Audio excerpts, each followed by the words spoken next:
ক্ষুধার যন্ত্রণায় পেটগুলা পিঠের সঙ্গে লেগে গেছে,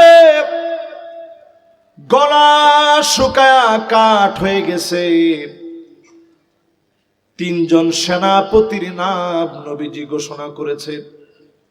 একজনের নাম যায়েদ বিন হারেসা, নবীজির পালক পুত্র। যাওয়ার সময় বারবার ফিরে ফিরে নবীজির দিকে তাকিয়েছেন, চোখের পানিগুলা বারবার তিনি মুছতেছিলেন। আরেকজনের নাম আব্দুল্লাহ বিন রাওয়াহা, আরেকজনের নাম জাফর বিন আবি তালিব। তিনজন বুঝে ফেলেছেন এই কালেমার জান্ডানি মওতার প্রান্তে শহীদ হয়ে যেতে হবে। মওতার প্রান্তে চলে গেলেন। প্রাণান্তকর লড়াই শুরু হয়ে গেছে। এক এক করে যায়েদ বিন হারেসা শহীদ হয়ে গেলেন, আব্দুল্লাহ বিন রাওয়াহা শহীদ হয়ে গেলেন, জাফর বিন আবি তালিবের হাত কেটে গেছে কাফেরের তরবারির আঘাতে। ডান হাত থেকে বাম হাতে পতাকা উড্ডীন করে নিলেন। বাম হাতে আঘাত করেছে, বাম হাত কেটে গেছে। এবার দুইটা কবজি দিয়ে কালেমার পতাকা উঁচা করে ধরেছে। কালেমার পতাকা ছাড়ে নাই জাফর বিন আবি তালিব। দুইটা হাত গোড়ালি থেকে কেটে দিয়েছে, দুইটা হাত গোড়ালি থেকে কেটে দিয়েছে। জাফর বিন আবি তালিব দুইটা হাত গোড়ালি থেকে কেটে দেওয়ার পরে দাঁত দিয়ে কালেমার পতাকা চাপ দিয়ে ধরেছে। চাপ দিয়ে ধরার পরে নিচে জমিনের মধ্যে চেপে ধরে কালেমার পতাকা সোজা রেখেছে। তীরের পর তীর এসে বুকে বিদ্ধ হয়েছে। একটা বারের জন্য উহ বলে শব্দ করতে পারে নাই, কারণ কালেমার পতাকা কোনোভাবে যেন হেলে না যায়। জাফর বিন আবি তালিব রূহটা বের হওয়ার আগ পর্যন্ত কালেমা উঁচা করে রেখেছে, কালেমা পড়তে দেয় নাই। খালিদ বিন ওয়ালিদ এসে যখন দেখে জাফর বিন আবি তালিব শহীদ হয়ে গেছে, তিনি নিজে কালেমার পতাকা হাতে উঠায় নিয়েছে। একটা না দুইটা না, নয়টা তরবারি ভেঙে গেছে। কাফেরদেরকে মারতে মারতে ছোট একটা ছুরি ছিল, ওই ছুরি নিয়ে প্রাণান্তকর লড়াই করেছে। জিহাদের ওই ময়দানে খালিদ বিন ওয়ালিদকে দিয়ে যিনি বিজয় দিয়েছেন তিনি কি? নবীজির আল্লাহ দেখাই দিছে জাফর বিন আবি তালিব, উনাকে জাফর তাইয়ার, আল্লাহ দুইটা ডানা দিয়া জান্নাতের ভিতরে উড়ে বেড়াচ্ছে। জোরে কোন আল্লাহু আকবার। প্রিয় ভাইরা আমার, যারা আজকের মাহফিলে বসলেন, ও যুবক, তোমার বন্ধু হবে ওই যুবক যে নামাজি, যেই যুবক কোরআন পড়ে, কোরআন বুঝে, কোরআন মানে। তোমার বন্ধু হবে যেই যুবক তোমাকে ফজরের নামাজের সময় ডেকে নিয়ে আসে। এমন যুবক যদি তোমার বন্ধু হয়, তোমাকে দিয়ে আগামীর পৃথিবী যিনি বিজয় দান করে মুসলমানদেরকে বিজয়ী বানায় দিবেন তিনি কি? সারা দুনিয়ার ভিতরে আজকের রাত্রে আপনি সার্চ করেন গুগলে, 2 কোটি মুসলমান এখনো মার খাচ্ছে। এখন যখন আমরা এখানে বসে মাহফিল শুনতেছি, এখনকার পৃথিবীতে মুসলমানদের মার খাওয়ার সংখ্যা 2 কোটি। অনেক দেশের খবর আমরা জানি না যে তারা মুসলমান হয়ে সেখানে মার খাচ্ছে। যেমন তুর্কিস্তানের মুসলমানদের কথা আমরা অনেকেই জানি না, উইগুরের মুসলমান। আমরা জানি না উজবেকিস্তানের মুসলমানের কথা, আমরা জানি না তুর্কমেনিস্তানের মুসলমানের কথা, আমরা জানি না কিরগিজস্তানের মুসলমানের কথা, আমরা জানি না গানার মুসলমানের কথা। অসংখ্য আফ্রিকার দেশের ভিতরে মুসলমানেরা মার খেয়ে যাচ্ছে, সারা দুনিয়ার ভিতরে মুসলমানেরা মার খাচ্ছে। 20 কোটি মুসলমানের মাথার উপরে ছাদ নাই, শরণার্থী হয়ে গেছে মুসলমানেরা। ঘুরে বেড়ে জায়গায় জায়গায় যেখানে রাত ওইখানে মুসলমান ঘুমাচ্ছে। আমার ফিলিস্তিনের মাটিতে ছোট ছোট বাচ্চারা বাপ মা হারায় ফেলেছে। একটা বার যদি চিন্তা করেন আল্লাহর কাছে কি জবাব দিবেন? এখন আপনি নামাজি হন নাই, কেমন করে আল্লাহর সামনে দাঁড়ায় জবাব দিবেন? বাদাল ইসলামু গরিবান ওয়া সায়াউদু গরিবান তুবা লিল গুরাবা।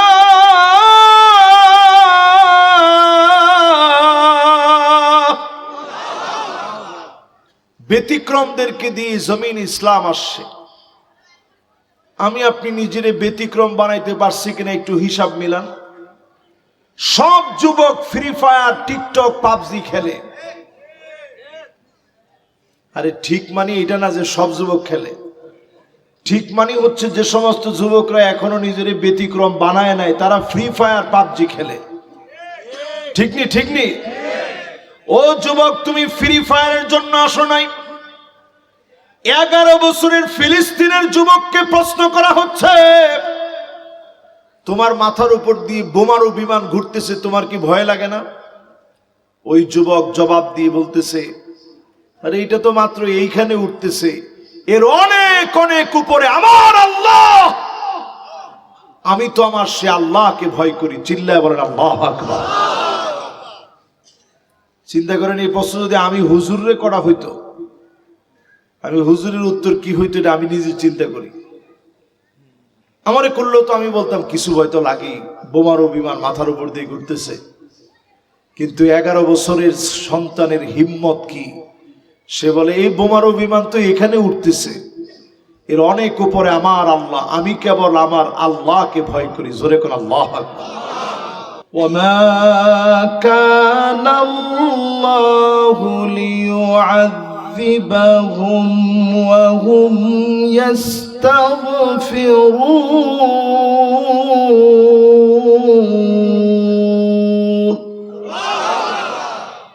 আল্লাহ তাআলা ততক্ষণ আযাব দেন না যতক্ষণ তারা আল্লাহর উপরে ইস্তেগফার পরে আল্লাহর কাছে ক্ষমা চায়। জোরে কোন আল্লাহু আকবার। প্রিয় রূপসাবাসী, আল্লাহর আযাবের একটা মহড়া চলতেছে গোটা দুনিয়ার ভিতরে। একজন ঠিক বলছে, আর অনেকে মনে হয় টেরও পান নাই। সবাই মিলে কোন কথাটা কি ঠিক? জাপানে ভূমিকম্প হয়ে গেছে মাত্রা 7.8। আলাস্কায় ভূমিকম্প হয়ে গেছে 7.3 মাত্রা। যুক্তরাষ্ট্রে ভূমিকম্প হয়ে গেছে। সৌদি আরবে খুব স্বল্প মাত্রায় ভূমিকম্প হয়েছে, কিন্তু এখন বৃষ্টি হচ্ছে চরম। ইরাকের মধ্যে ভূমিকম্প হয়ে গেছে। স্বাধীন ভূখণ্ড আমার বাংলাদেশে 5.7 মাত্রার একটা ভূমিকম্প হয়ে গেছে। এরপর থেকে আফটার শক অনেকগুলো ভূমিকম্প হলো।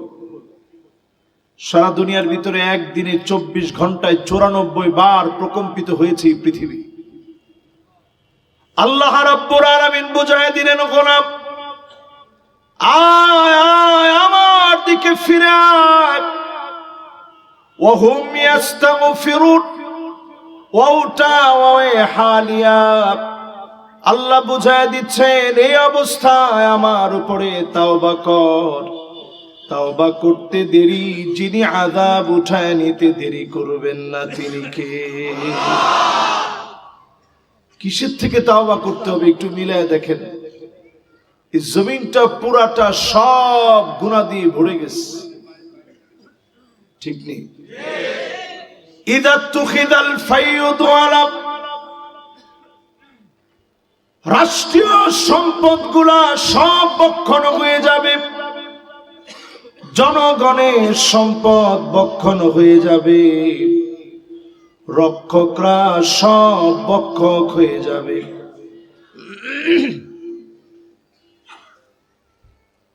রক্ষকরা যখন ভক্ষক হয়ে যাবে, জনগণের সম্পদ যখন মেরে খাওয়া হবে, জায়গায় জায়গায় যখন লুণ্ঠন হবে, জেনে নিবেন যিনি আযাব দিয়ে পাকড়াও করবেন তিনি কে।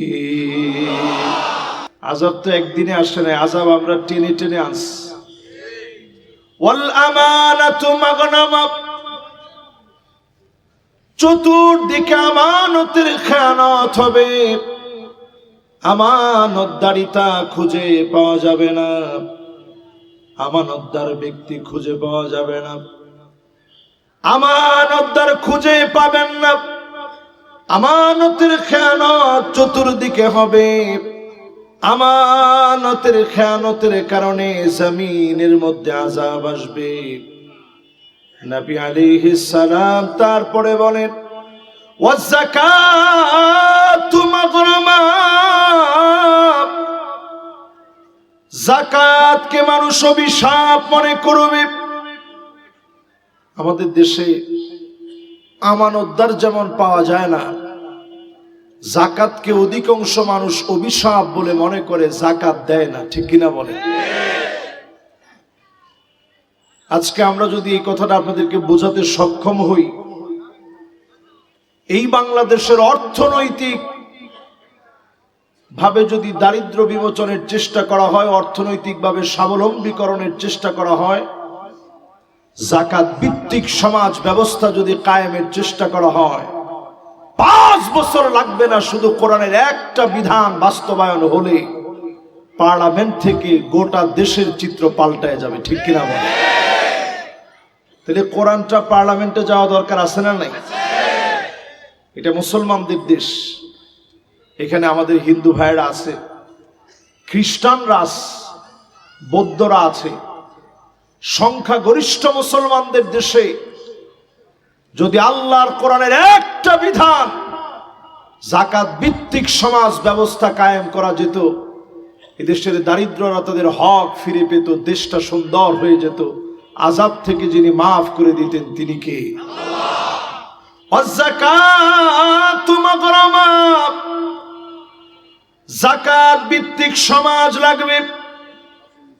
সঠিকভাবে যদি যাকাত আদায় করা হয়, জনগণের কাছ থেকে আযাব গজব যিনি উঠায় নেবেন তিনি কে? এই যে একটা একটা করে আমি বলতেছি, কোনোটা যদি না মিলে আপনারা দাঁড়ায় যাবেন যে হুজুর এটা তো মিলে নাই। একটা একটা করে আমি শুধু বলতেছি, আপনারা শুনতে থাকেন। কি কি অন্যায় জমিনের উপরে দীর্ঘদিন ধরে আমরা করতেছি। এরপরে নবীজি বলেন ওয়া তুউল্লিমা লিগাইরিদ্দিন, ইলম শিখবে, আলেম হবে শুধু দুনিয়ার জন্য। এরকম আলেম এখন আছে না নাই? এটার ক্ষেত্রে কেউ জোরে বলে না, কারণ এটা হুজুরদের দিকে আসবে। হুজুর এরকম কথায় জোরে বলি কেমনে? কথাটা ঠিক না বেঠিক? বহু আলেম আলেম হবে, স্লোগান দিয়ে মাহফিলে উঠানো হবে, নারায়ে তাকবীর স্লোগান হবে। এরকম বহু আলেম আল্লাহর কাছে সেদিন প্রশ্নবিদ্ধ হয়ে যাবে। মাথা নিচের দিকে দিয়ে পা গুলো উপরের দিকে দেওয়া হবে। আল্লাহ পাক সেদিন বহু আলেমকে ব্যর্থ বানায় দিবেন। হাদিসের এই কথা আসলে পরে নিজের ভিতরে চরম ভাবে নিজেকে ক্ষতিগ্রস্ত বলে মনে হয়। আল্লাহর সামনে দাঁড়ায় কেমনে জবাব দিব? একদিনের মাহফিলে যেই পরিমাণ সম্মান আপনারা করেন, আল্লাহ পাক যদি প্রশ্ন করে এত সম্মান দুনিয়ার জীবনে তোরে দেয়া হলো, এই পরিমাণ আমল আর ইখলাস কি তোর ছিল? লা খিলাস ইল্লা বিল ইখলাস, ইখলাস ছাড়া কোনো কিছু আল্লাহর কাছে যায় না, ইখলাস ছাড়া কোনো কিছু আল্লাহর কাছে পৌঁছায় না। সেদিন বহু আলেম আল্লাহর কাছে ফেল হয়ে যাবে। আল্লাহ বলবে, দুনিয়ার জীবনে তোরে বক্তা বলা হয়ে গেছে, খতিব বলা হয়ে গেছে, আলেম বলা হয়ে গেছে, আমার কাছে তোর জন্য আর কিছু নাই। সেই আলেম সেদিন ধরা পড়ে যাবে। শুধুমাত্র যদি মুখলেস হন, যিনি সম্মান বাড়ায়া দিবেন তিনি কে? আমি আপনাদের কাছে দোয়া চাই, ইখলাসের সাথে যতগুলো কথা বলি, जो बात दिल से निकलता ও बात दिल पर असर करता, যেটা দিল থেকে বলা হয় ওইটা দিলে গিয়ে টাচ লাগে। কথাগুলো যেন দিল থেকে ইখলাসের সাথে আল্লাহ বলার তৌফিক দান করেন, পড়েন আমিন। এই যে যতগুলা বললাম ভূমিকম্প আসার কারণ, এই কারণগুলো আমরা এই জমিনের মধ্যে ঘটাইছি না ঘটাই নেই? এরপরে নবীজি বলেন, আকাম্মাহু, মাকে বড় কষ্ট দিবে, মায়ের সঙ্গে খারাপ ব্যবহার করবে, ধমক দিয়ে কথা বলবে। হিসাব করে দেখেন, অসংখ্য ছেলে মায়ের সঙ্গে ঘাড় মোটা করে কথা বলে, মায়ের সঙ্গে ধমকায় কথা বলে, মায়ের সঙ্গে ঘাড় উঁচা করে কথা বলে। এই দুনিয়াতে একজন আপনি পাবেন না বড় হয়ে গেছে, সফল হয়েছে, মায়ের সঙ্গে বেয়াদবি করেছে, মায়ের কাছ থেকে দোয়া নেন। অল্প মেধায় যিনি বড় বানায় দিতে পারেন তিনি কে? এই যে আমি আজকে আপনাদের চেয়ারে এই পর্যন্ত বসছি, আল আজহার বিশ্ববিদ্যালয় মিশরে পড়তে গেছি, আমার কাছে মনে হয় না যে আমি খুব ভালো ছাত্র ছিলাম, এই জন্য আমি এত কিছু করতে পারছি। এর কোনোটাই আমার কাছে মনে হয় না। আমার কাছে মনে হয় আমার মা জায়নামাজে বসে আমার জন্য দোয়া করত। আমার মায়ের কাছে আমি যতবার পরীক্ষা আসতো, আমি ঘুরে ঘুরে এসে বলতাম, মা আমার জন্য দোয়া করে দেন। মা বলতো, বাজান তোর জন্য দোয়া করছি, যাও আল্লাহ পরীক্ষায় ভালো করাবে। আবার দৌড়ায় আসতাম। আমাদের বাসা ছিল মাদ্রাসার পাশ, মাদ্রাসার কোয়ার্টারে। আমার আব্বা যেহেতু মুহাদ্দিস মানুষ, মাদ্রাসার কোয়ার্টারে আমরা বড় হয়েছি। পরীক্ষা শুরু হয়ে যাচ্ছে, আমি দৌড়ায় আবার আসতাম, আম্মা আমার জন্য আবার একটু দোয়া করে দেন। আম্মা বলতো, বাজান যাও আল্লাহ তোমাকে ভালো করাবে। দৌড়ে যেতাম মাদ্রাসায়। মিশর যখন চলে গেছি, আমি টের পাইছি মা কি জিনিস। হাজার হাজার কিলোমিটার দূরে, প্রায় সময় আমি পাগলের মতো ছাদে উঠে যেতাম, আর মনে মনে আল্লাহর কাছে কাঁদতাম, আর আকাশের দিকে তাকাতাম যে আল্লাহ, মা তো অনেক দূরে, এখন মারে কেমনে কই, রাতও তো অনেক গভীর, এই যে আকাশের অনেকগুলো তারা, আল্লাহ এই তারার মধ্যে তুমি আমার একটা তারা বানায় দাও। আল্লাহ তুমি তো সব পারো। মায়ের কাছে দোয়া চাইতাম। সেই মিশরে প্রচন্ড জ্বর এসে গেছে, মাথায় পানি ঢেলে দেওয়ার কেউ নাই। প্রবাসীরা মায়ের কষ্ট বুঝে, মা হারানোর বেদনা প্রবাসীরা বুঝে। অনেক দূরে বসে মাকে না পেয়ে একজন একজন করে কয়েকজনকে ফোন দিলাম, কেউ বুঝে না আমার জ্বর আসছে। যখনই আমি আমার মারে ফোন দিয়েছি, ফোনটা কানে নিয়ে মা বলতেছে, বাজান তোর কি জ্বর আসছে নাকি? আমার ভিতরে একটা মোচড় মেরেছে। হাজার হাজার কিলোমিটার বসে, হাজার হাজার কিলোমিটার দূরে বসে মা কেমনে বুঝে সন্তান অসুস্থ হয়ে গেছে? এর মানে হচ্ছে মা সার্বক্ষণিক আপনার জন্য দোয়া করে। হুমা জান্নাতুকা ওয়া হুমা নারুক, মা বাপ আপনার জন্য জান্নাত, মা বাপ আপনার জন্য জাহান্নাম। মা বাবার সঙ্গে যদি সুন্দর আচরণ করেন, নিশ্চিত যিনি খুশি হয়ে যাবেন তিনি কে? যতজন আমার সামনে বসছেন, আজকে থেকে ছোট্ট নসিহতটা কাজে লাগান। মায়ের সঙ্গে ঘাড় নোয়ায় সুন্দর করে কথা বলেন। যদি না করেন এই জমিনে আযাব আসতেছে, আযাব আসবে, ঠিক কিনা বলেন? এরপরে নবী আলাইহিস সালাম বলেন, আতা আর রাজুলু ইমরাতাহু,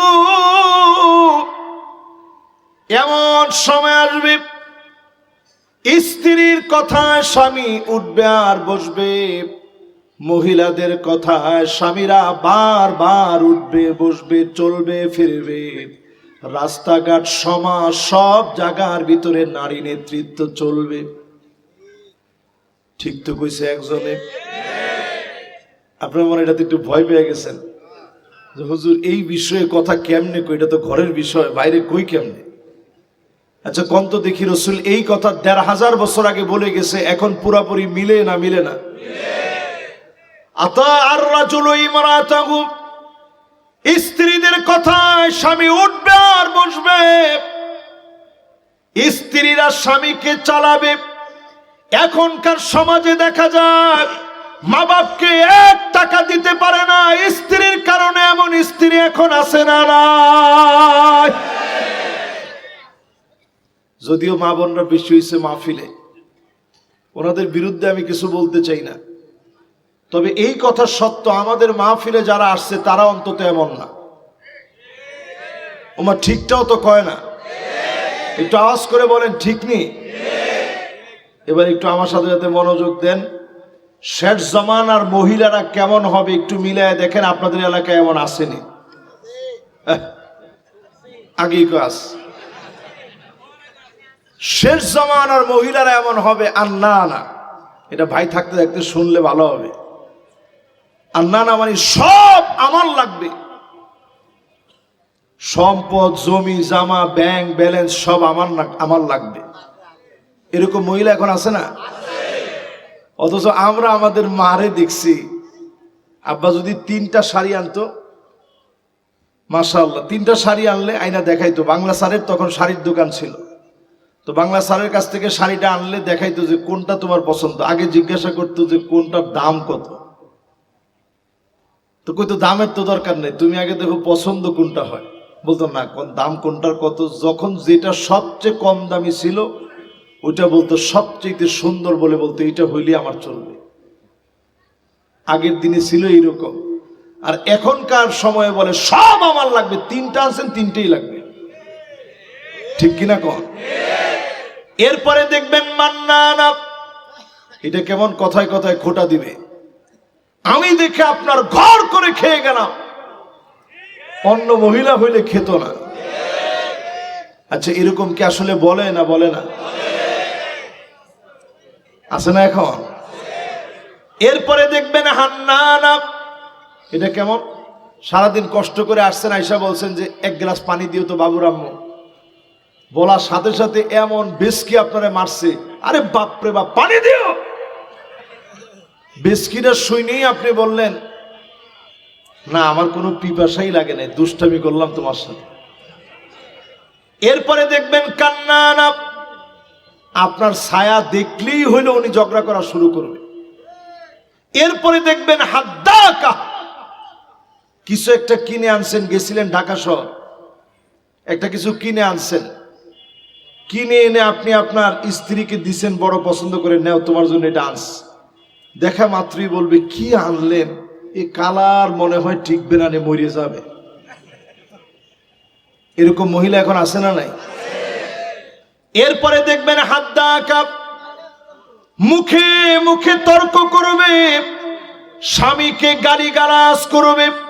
এরপরে দেখবেন বাররাকা, শুধু মুখে না হাত থাকতে মুখে কি স্বামীকে পিটাইতে পর্যন্ত দেরি করে না, এমন আছে না নাই? এই বিচারগুলা ভাইদের কাছে মাঝে মাঝে আসে যে ভাই আমার স্ত্রী আমারে পিটাইছে, তো উনি চিন্তা করে যে এটার বিচার আমি কি করব কোন? আসলে এরকম আসে না বিচার? উনি কিন্তু মাথা নাড়াইছে, মানে আসলে তো বিচার আস। তাহলে এই সমাজ ব্যবস্থা কত ধ্বংসের দ্বার প্রান্তে গেছে। কেন আযাব আসতেছে? এই জন্য আযাব আসতেছে। আর এবার আপনি যদি জিজ্ঞাসা করেন, যেই তো উনার উস্তাদ হচ্ছে উনি, উনার আব্বা আম্মার সম্পর্ক ছিল এমন, উনার আব্বা ওযু করে বের হইতেন, উনার আম্মা এরকম গামছাটা নিয়ে দাঁড়ায় থাকতেন। দেখেন হুজুর কি বলতেছে। আর এখনকার সময় এই ওয়াজটা করলেই মহিলারা চিন্তা করবে যে হুজুর এটা কি ফরজ না ওয়াজিব, কোনে পাইলেন? আপনি ফরজ বাবার আগে চিন্তা করেন। এই স্বামী নামাজ পড়তে গিয়ে যাওয়ার পথে দুইটা চোখের পানি ছেড়ে দিবেন, আল্লাহ আমার স্ত্রী কষ্ট করে আমার জন্য ওজুর গামছাটা এগিয়ে দিয়েছে, ওজুর পানিটা এগিয়ে দিয়েছে। ফাহুয়া হাযুহু, স্বামী যখন স্ত্রীর জন্য এমন দোয়া করবে, তৎক্ষণাৎ খুশি হয়ে যিনি দোয়া কবুল করবেন তিনি কে? এই জন্য স্বামীর খেদমত বোঝা দরকার। পাশাপাশি এখন আরেকটা ওয়াজ না করলে মহিলারা বেজার হবে। এখানে যারা বসছেন জীবনে ঘর ঝাড়ু দিচ্ছেন কয়জন আছেন? একটু হাত তোলেন তো দেখি। মাশাআল্লাহ, আজাদ ভাই ঘর ঝাড়ু দিচ্ছে মাঝে মাঝে, কিন্তু আমাদের হেলাল ভাই দেয় নাই। হেলাল ভাই অন্তত ইনশাল্লাহ এখন একদিন হইলেও ভাবিরে গিয়ে বলবে যে আজকে হুজুর ওয়াজ করছে, নেতা জিরাম হয়ে ঘর একদিন ঝাড়ু দেওয়া লাগবে। আচ্ছা কোন এই ঘর ঝাড়ু দেওয়া নবীজির সুন্নত? এটা আমরা অনেকে জানি না। ফাকান্নাসা রাসূলুল্লাহ, আমার নবী নিজে হাতে ঝাড়ুটা নিয়ে ঘরটা ঝাড়ু দিতেন। জোরে করে আল্লাহু আকবার। তো মাঝে মাঝে ঘর ঝাড়ু দিবেন, রাজি আছেন ইনশাআল্লাহ? এখন মহিলারা বলবে ঠিক আছে হুজুর, মাশাআল্লাহ হুজুরের ঝাড়ুটা পর্যন্ত জামাইকের হাতে উঠাই দিস। এরপরে মাঝে মাঝে স্ত্রীকে তরকারি কেটে দিবেন। এই ওয়াজ করার আগে আরেকটা ওয়াজ করা ভালো। আগে মারে কাইটে দিয়েন, এরপরে বাস বিয়ে শাদী করছো তোমরা যারা যুবক আছো বিয়ে শাদী করবা, মারে আগে মাঝে মাঝে কাইটে দিয়ে এরপরে স্ত্রীর কাইটে দিয়ে, নাহলে কিন্তু সংঘাত লেগে যাবে। ঠিক নেই? স্ত্রীকে আপনি নাম ধরে আদর করে ডাকবেন, আগে বাগে সালাম দিবেন। স্ত্রীর চোখে যদি পানি চলে আসে, নিজের হাত দিয়ে চোখের পানি গুলা মুছে দিবেন। মাঝে মাঝে ঘোরাতে নিয়ে যাবেন। আল্লাহর নবী ঘোরাতে নিয়ে যেতেন, উহুদ পাহাড়টা দেখায় বলতেন জাবালুন ইউহিব্বুনা ওয়া নুহিব্বুহু, এই পাহাড়কে আমরা ভালোবাসি, পাহাড় আমাদেরকে ভালোবাসে। এই মহব্বত নবীজির মধ্যে ছিল। আম্মা জানদেরকে নিয়ে নিয়ে যেতেন। খাবারের কষ্ট হয়েছে, ক্ষুধার যন্ত্রণা হয়েছে, একটা বারের জন্য কোন মা বলে না ওগো নবী পেট পুড়ে কেন খাবার খাবো না। একজন আম্মা জান কোনো অভিযোগ করে নাই। নবীজির মহব্বতের কাছে সব হেরে গেছে। আমার নবী মহব্বত দিয়ে সব জয় করেছে। জোরে কোন আল্লাহু আকবার। কিন্তু এখন আমরা মহিলাদের চোখে পানি দেখলে তুই সব সময় কান্দোস, তোর কান্নাটার রোগ, চোখে পানি ছাড়া আর তোর কোনো কথা নাই। আচ্ছা এই যে আপনি কথাটা কইলেন, এটা হালাল না হারাম? জোরে কোন হালাল না হারাম? অনেক পুরুষ আবার চোখের নিচে লাডি রেডি রাখে, স্ত্রীরে বলে যে চোখের নিচে একটা লাডি আছে, মাঝে মাঝে তুই জিয়ারত করিস। কিরকম ফিডান ফিডে আমি। এই যে কথাটা কইছেন হালাল না হারাম? মা লাতামা রাসূলুল্লাহ সাল্লাল্লাহু আলাইহি সাল্লাম কাত, জিন্দেগিতে কোনোদিন একটা থাপ্পড় নবীজি কোন স্ত্রীকে দেন নাই। জোরে কোন আল্লাহু আকবার। প্রিয় ভাইয়ের আমার, এই জমিনে আযাব আসে কেন? আদনা সাদিকাহু, বন্ধুদেরকে বন্ধুরা বড় আপদ মনে করবে, বন্ধুর জন্য সব অন্যায় করবে, সব অবিচার করবে। এখনকার যুব সমাজকে বলি, ও যুবকেরা, শুধরে যাও, তোমরা ঠিক হয়ে যাও। আগামীর দিনে বাংলাদেশকে যদি সংস্কার করতে হয়, যুবকদেরকে এগিয়ে আসতে হবে। সংস্কারের জন্য যুবকদেরকে অগ্রগামী ভূমিকা রাখা লাগবে, ঠিক কিনা বলেন? সারা পৃথিবীর যতগুলা বিজয় আসছে, সে খালেদ বিন ওয়ালিদ থেকে তাকায় দেখেন, মওতার প্রান্তে মুসলমানরা যখন একেবারে নিবু নিবু অবস্থা, মাত্র 3000 মুসলমান। আমি ওই জায়গায় গেছি, জর্ডানের ওই জায়গায় আমি গিয়ে ওই মাটিগুলা পাড়াতে আমার কাছে বড় ভয় লাগতেছিল, যাহারে কোন জায়গায় না জানে সাহাবা একরামের পা পড়ছে। মাত্র 3000 সাহাবী, বিপরীতে কাফের সেই সময়ের রোমক সম্রাটের সৈন্যবাহিনী, পৃথিবীর পরাশক্তি। তারা ছিল 2 লক্ষ বাহিনী, আর মুসলমান ছিল মাত্র 3000। তারা বেশি কত? 2 লক্ষ, 1,97,000। তারা আমাদের চাইতে বেশি সৈন্যবাহিনীর দিক থেকে। এই বিরাট সংখ্যক সৈন্য নিয়ে রাসূল করিম সাল্লাল্লাহু আলাইহি সাল্লাম বিরাট সফরে সাহাবীদেরকে পাঠিয়ে দিয়েছেন। ক্ষুধার যন্ত্রণায় পেটগুলা পিঠের সঙ্গে লেগে গেছে, গলা শুকায়া কাঠ হয়ে গেছে। 3 জন সেনাপতির নাম নবীজি ঘোষণা করেছে। একজনের নাম যায়েদ বিন হারেসা, নবীজির পালক পুত্র। যাওয়ার সময় বারবার ফিরে ফিরে নবীজির দিকে তাকিয়েছেন, চোখের পানিগুলা বারবার তিনি মুছতেছিলেন। আরেকজনের নাম আব্দুল্লাহ বিন রাওয়াহা, আরেকজনের নাম জাফর বিন আবি তালিব। তিনজন বুঝে ফেলেছেন এই কালেমার জান্ডা নিয়ে মওতার প্রান্তে শহীদ হয়ে যেতে হবে। মওতার প্রান্তে চলে গেলেন। প্রাণান্তকর লড়াই শুরু হয়ে গেছে। এক এক করে যায়েদ বিন হারেসা শহীদ হয়ে গেলেন, আব্দুল্লাহ বিন রাওয়াহা শহীদ হয়ে গেলেন, জাফর বিন আবি তালেবের হাত কেটে গেছে কাফেরের তরবারির আঘাতে। ডান হাত থেকে বাম হাতে পতাকা উড্ডীন করে নিলেন। বাম হাতে আঘাত করেছে, বাম হাত কেটে গেছে। এবার 2টা কবজি দিয়ে কালেমার পতাকা উঁচা করে ধরেছে। কালেমার পতাকা ছাড়ে নাই জাফর বিন আবি তালিব। 2টা হাত গোড়ালি থেকে কেটে দিয়েছে, 2টা হাত গোড়ালি থেকে কেটে দিয়েছে। জাফর বিন আবি তালিব 2টা হাত গোড়ালি থেকে কেটে দেওয়ার পরে দাঁত দিয়ে কালেমার পতাকা চাপ দিয়ে ধরেছে।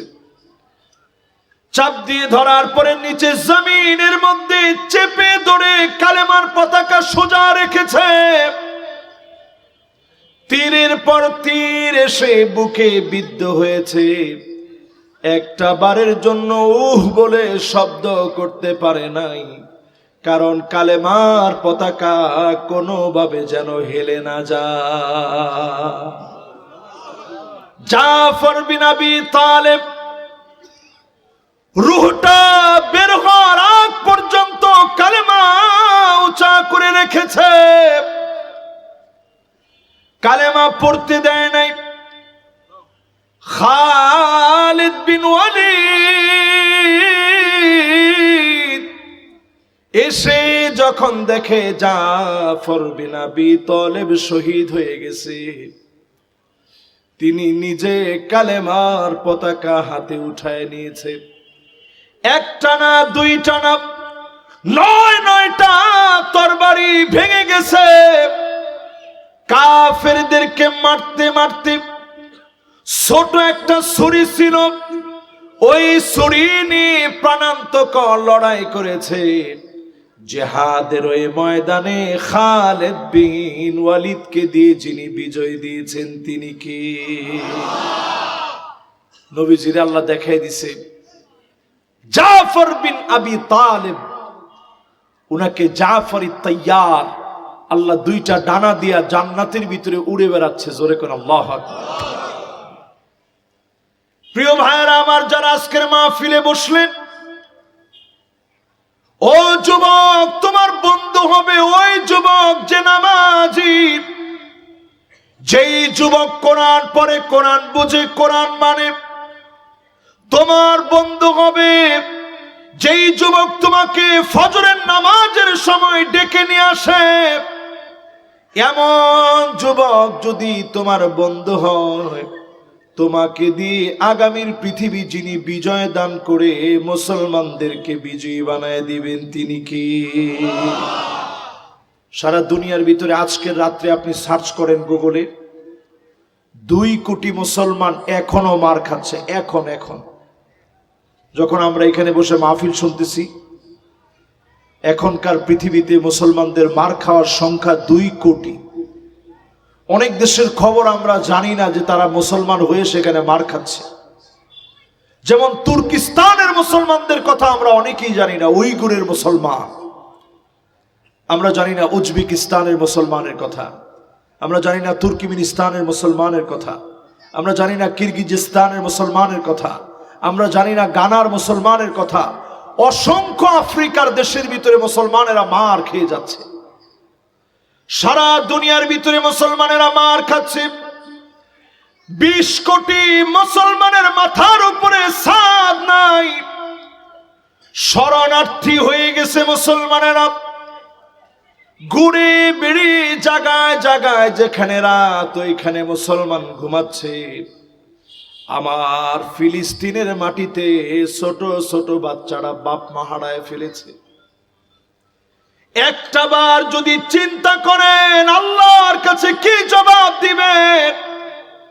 এখন আপনি নামাজি হন নাই, কেমন করে আল্লাহর সামনে দাঁড়ায় জবাব দিবেন? বাদাল ইসলামু গরিবান ওয়া সায়াউদু গরিবান তুবা লিল গুরাবা।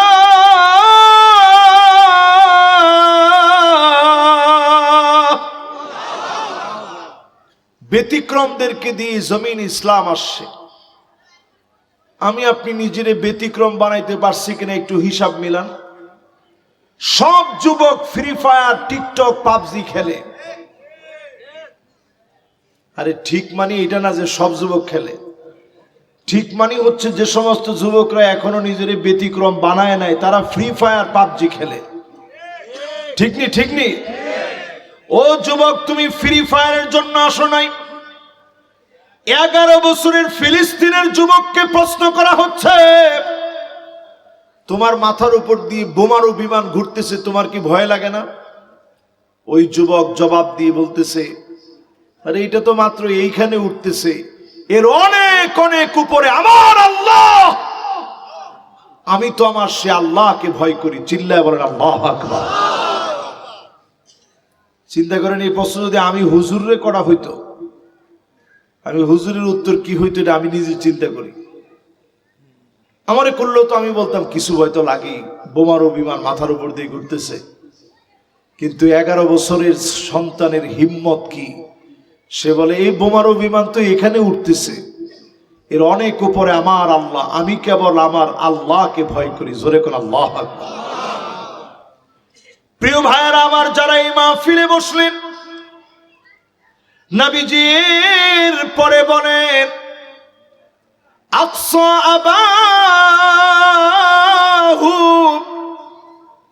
বাপরে মানুষ বড় পর মনে করবে। এখনকার সময়ে বাপেরে কি মনে করে? দেখি এখানে এমন কেউ কি আছেন যে বাপের সাথেই মাহফিল শুনতে বসছেন? কে আছেন? হাত তুলেন তো দেখি। তোমার আব্বু আছে না? মাশাআল্লাহ। এই যে আরেকজন, মাশাআল্লাহ। আর কে কে আছেন দেখি? এই তো মাশাআল্লাহ, মাশাআল্লাহ, লিল্লাহি তাকবীর। এবার বাপ কে কে আছেন একটু হাত তুলে তো দেখি। কে কে বাপ হইছেন? আমি বাপ হইছি, মাশাআল্লাহ, হাত তুলছেন সবাই। এবার হাতগুলো নামান। বাপের পর মনে করেন না, বাপের চাইতে আপন কেউ নেই। বাপের কাছে মনের কথাটা খুলে বলেন, বাপের কাছে শেয়ার করতে শিখেন, বাপের বন্ধু মনে করেন, কিন্তু শ্রদ্ধা সহ। আগের দিনে এমন শ্রদ্ধা ছিল, বাপ ওই খাটের মধ্যে আমরা অনুমতি ছাড়া বসতাম না। আর এখনকার ছেলেরা ধমক মিট দিয়ে বলে, দূর তুমি আমারে কি দিছো, একটা হুন্ডা কিনে দিতে পারলা না, তোমার মতো বাপ পাইছি, আর কিছু না হইলেই তো হইতো, তোমার মতো বাপ পাইয়া জিন্দিগিতে কিচ্ছু পাইলাম না। এই যে কথাটা আপনি কইছেন, কত বড় হারাম কথা কইছেন আপনি জানেন? এই কথাটা বলা মাত্র আল্লাহ বেজার হয়ে গেছে। ভূমিকম্প এমনি আসে নাই, এই কথা বলা মাত্র আকাশ ভারী হয়ে গেছে, জমিনটা ভারী হয়ে গেছে। এমন একটা কথার কারণে যিনি আযাব দেন তিনি কে? আল্লাহর কাছে দুনিয়ার কোনো মূল্য নাই। আপনারা মনে করতেছেন যে এরপরেও বাংলাদেশে আল্লাহ কেন বাঁচায় রাখে? বাংলাদেশে আল্লাহ শুধু বাঁচায় রাখে এই জন্যে, এই দেশটা একটা আনকমন দেশ। করোনা আসছিল, আপনাদের খেয়াল আছে? সারা দুনিয়ার বিশেষজ্ঞরা বলছিল বাংলাদেশ নামক দেশটায় মানুষ মরে পচে গলে যাবে, ধরার কেউ থাকবে না। মনে আছে আপনাদের? এই যে আপনাদের এখানে মসজিদ আছে, আপনাদের নিশ্চয়ই খেয়াল আছে, রমজান মাস চলে আসছিল। রমজানে আমি নিজে গেছি নামাজ পড়তে, আমার মুয়াজ্জিন সাহেব দেখাই দিয়েছে যে হুজুর চলে যান, লাভ হবে না, ঢোকার কোনো পারমিশন নেই। আমি চলে গেছি আমার বাসার ছাদে, গিয়ে কয়েকজনকে মিলে আমরা নামাজ পড়তেছিলাম আর কাঁদতেছিলাম। আমি তাকায় দেখলাম একটা দুইটা ছাদে না, আশেপাশের প্রায় সবগুলো ছাদে নামাজ দাঁড়ায় গেছে। আমার কাছে মনে হচ্ছিল করোনা কিচ্ছু করতে পারবে না, কারণ লোকগুলা নামাজই হয়ে গেছে। ঠিক কিনা বলে? ঠিকই, করোনা বাংলাদেশে তেমন কিছু করে নাই। বিশেষজ্ঞদের সব কথা ভুল প্রমাণ হয়েছে। আমার দেশটা মালিক হেফাজত করেছে। আজকেও যদি তাওবা করে ফিরে আসেন, অবশ্যই যিনি আমাদেরকে হেফাজত করবেন তিনি কে? আলহামদুলিল্লাহ, আমরা শেষের দিকে আসি। এরপরে শোনেন নবীজির কথা। মাশাআল্লাহ, আমার ভাই এই পর্যন্ত বসা আছে, আমি বড় খুশি। আলহামদুলিল্লাহ, মাশাআল্লাহ, আলহামদুলিল্লাহ। ভাই কিন্তু একলা যাবে, কয়েকজন যাবে, সবাই কিন্তু উঠবেন না। সবাই উঠলে কিন্তু মাহফিল শেষ। ভাই কিন্তু এত সুন্দর আয়োজন, আপনাদেরকে সুন্দর করে বসায় দিয়ে গেছে। ঠিক আছে তো ইনশাআল্লাহ? আপনাদের নেতা আপনাদের জন্য দোয়া করবে ইনশাআল্লাহ। এবার আমরা পরেরটায় মনোযোগী হই। আল্লাহর হাবিব জানায় গেলেন এমন অবস্থা হবে, যাহারাতিল আসওয়াতু ফিল মাসাজিদ, মসজিদে মসজিদে ইমামের কথার ভিতরে বাধা দেওয়া হবে, হট্টগোল হবে। ঠিক কিনা বলেন? আমার তো মনে হয় ঠিকটা ঠিকের মতো বললেন না। ঠিক।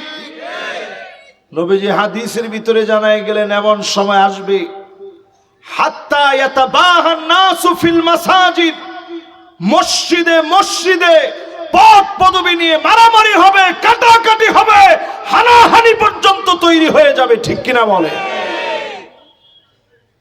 তাহলে এখন এগুলো আমাদের কাছে পরিষ্কার হয়ে গেছে। নবীজি হাদিসের ভিতরে বলে গেছেন ১৫০০ বছর আগে। ১৫০০ বছর পরে আমরা যখন মিলায় দেখি, আমাদের কাছে পরিষ্কার মনে হয়, একেবারে চোখের সামনে চলে আসছে। ঠিক না ভাই? বলেন ঠিক না? নবী আলাইহিস সালাম তারপরে বলেন, এমন দৃশ্য দেখব, সাদুল কবিলা ফাসিকুহুম, এলাকায় এলাকায় ফাসিকেরা নেতা হয়ে যাবে, ফাসিকদের নেতৃত্ব চলবে, যারা কোরআনের বিরোধিতা করবে তারাই নেতা হয়ে যাবে। ঠিক কিনা বলেন? আমার তো মনে হয় সবাই বুঝতেছেন না। মনে হয় না।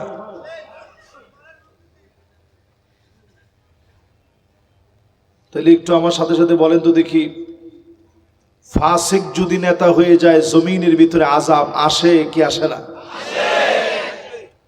এই জমিনের নেতা হবে তো সেই লোক, আমার নেতা হবে তিনি যিনি নিজে কোরআন পড়বেন, কোরআন বুঝবেন, কোরআন মানবেন, কোরআন অনুযায়ী আমল করবেন। ঠিক কিনা বলেন? এরপরে নবীজি বলেন জাইমুল কওমি আরযালুহুম, বড় বড় নেতা হবে চরিত্রবান লোক না, দুশ্চরিত্র লম্পট নেতা হয়ে যাবে। দুশ্চরিত্র লম্পট যদি নেতা হয়ে যায়, বুঝে নেবেন এই জমিনের ভিতরে যিনি আযাব দিবেন তিনি কে। তাহলে এই যে এতক্ষণ ধরে যা যা বললাম কোনটা কি মিস আছে? এরপরে নবীজি বললেন আযাব আসে কেন এই জমিনে? আল্লাহ বড় দয়ালু, বড় মেহেরবান, এরপরে ওই জমিনে আযাব আসে কেন? ওই সময়ে জমিনের ভিতরে আযাব আসবে। নবীজি জানায় গেলেন উকরিমার রাজুলু মাখাফাতা শাররিহি, মানুষ সম্মান করবে শুধুমাত্র তার ক্ষতি থেকে বাঁচার জন্য, গুন্ডামি থেকে বাঁচার জন্য, চাঁদাবাজি থেকে বাঁচার জন্য। লুটেরা গুন্ডাদেরকে অনেক সময় মানুষ সম্মান করে, ঠিক কিনা বলেন? এই তো মাশাআল্লাহ মনোযোগ ফিরে আস। এই যে আপনি শুধু যদি এইটা মিলে আনেন, কিছু মানুষ গুন্ডামি করে মানুষের কাছে সেরা থাকতে চায়। এই মানুষগুলো যখন মারা যায় তখন লাশ সামনে রেখে জিজ্ঞাসা করতে হয় লোকটা কেমন ছিল। তখন লোকেরা মনে মনে বলে যে কিরাম ছিলি, একটু বাটাম খালি বুঝবি, তুই কবরের ভিতরে যা একটু পরে তুই টের পারবি কবরে গেলে যে তুই কিরাম লোক ছিলি। এবার আপনি একটু নিজে চিন্তা করে দেখেন, আনতুম শুহাদাউল্লাহি ফিল আরদ, এই জমিনে আপনারা আল্লাহ সাক্ষী। আপনি যখন বলবেন আল্লাহ লোকটা বড় ভালো মানুষ ছিল, মন থেকে বললেন, ওইরকম স্বীকারোক্তি নেওয়াটা বেদাত। মন থেকে আপনি বললেন আরে এরকম একটা ভালো মানুষ চলে গেল, মন থেকে যখন আপনি দোয়া করলেন, মন থেকে যখন আপনি দোয়া করলেন আয় আল্লাহ লোকটা বড় ভালো মানুষ ছিল, দিনদার ছিল, নেককার ছিল, মন থেকে দোয়া করলেন, নবীজি বলেন ওয়াজাবাত, এই কথাগুলো বলার কারণে ওয়াজিব হয়ে গেল। সাহাবায়ে কেরাম বললেন ওগো নবীজি কি ওয়াজিব হয়ে গেছে? নবীজি বললেন ওই লোকটার জন্য আল্লাহর জান্নাত ওয়াজিব হয়ে গেছে। আর যখন কবরের সামনে দিয়ে লোকেরা যাবে, ডেকে ডেকে বলবে আল্লাহ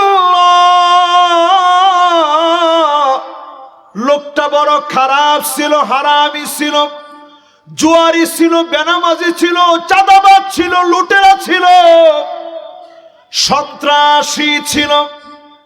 সঙ্গে সঙ্গে বলা হবে ওয়াজাবাত, তার জন্য ওয়াজিব হয়ে গেছে। নবীজি সাহাবায়ে কেরামের প্রশ্নের জবাবে বললেন ওয়াজাবাত লাহুন নার, তার জন্য জাহান্নামের আগুন ওয়াজিব হয়ে গেছে। যে লোকটা মরার পরে মানুষ বদদোয়া করে, ঠিক কিনা বলে? 16 বছর যারা রাষ্ট্র চালাইছে তাদের অনেকে আস্তে আস্তে এখন মারা যাচ্ছে, আগেও মারা গেছে।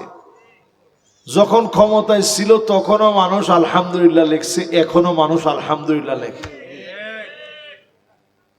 ঠিকঠাক তো 2-3 জন ছাড়া কেউ বলে না, বাকি অবস্থা কি?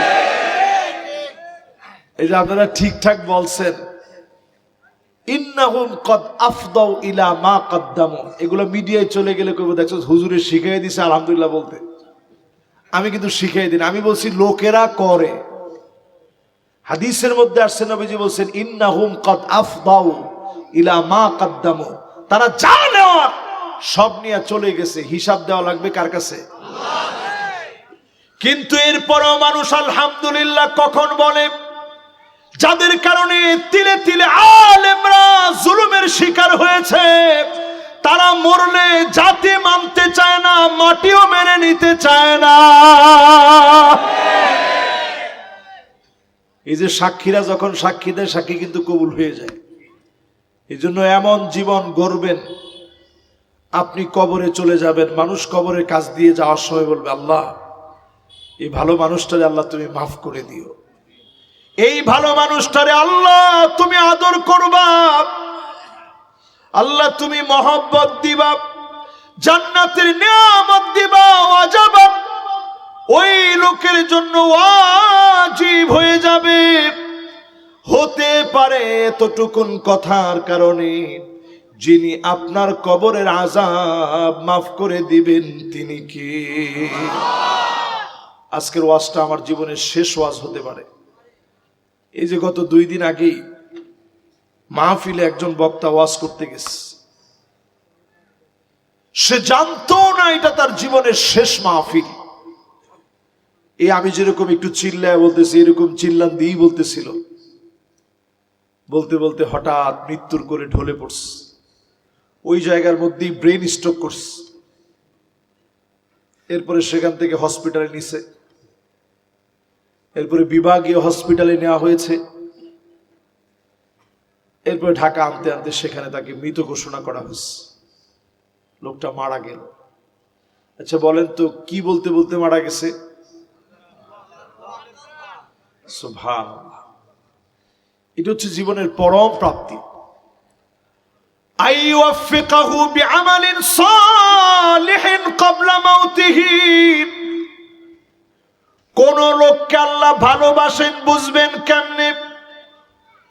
যেই লোকটারে মালিক ভালোবাসবে, কোরআনের কথা বলতে বলতে, কোরআনের কথা বলতে বলতে, পথে চলতে চলতে মালিক হঠাৎ করে ডাক দিয়ে দিবেন, যিনি কবুল করে নিবেন তিনি কে?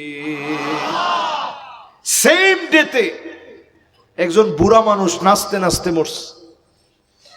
বিয়ে শাদীর মধ্যে অনুষ্ঠানের ভিতরে উনি নাচতে নাচতে মরছে। হঠাৎ করে নাচতে নাচতে উনিও ব্রেন স্ট্রোক করছে, জায়গায় শেষ। আর আরেকজন মাহফিলের মধ্যে ব্রেন স্ট্রোক করছে। দুইজনে কি সমান? একটু আওয়াজ করে বলেন সমান। এই জন্য জমিনের ভিতরে যতদিন আছেন হিসাব করবেন।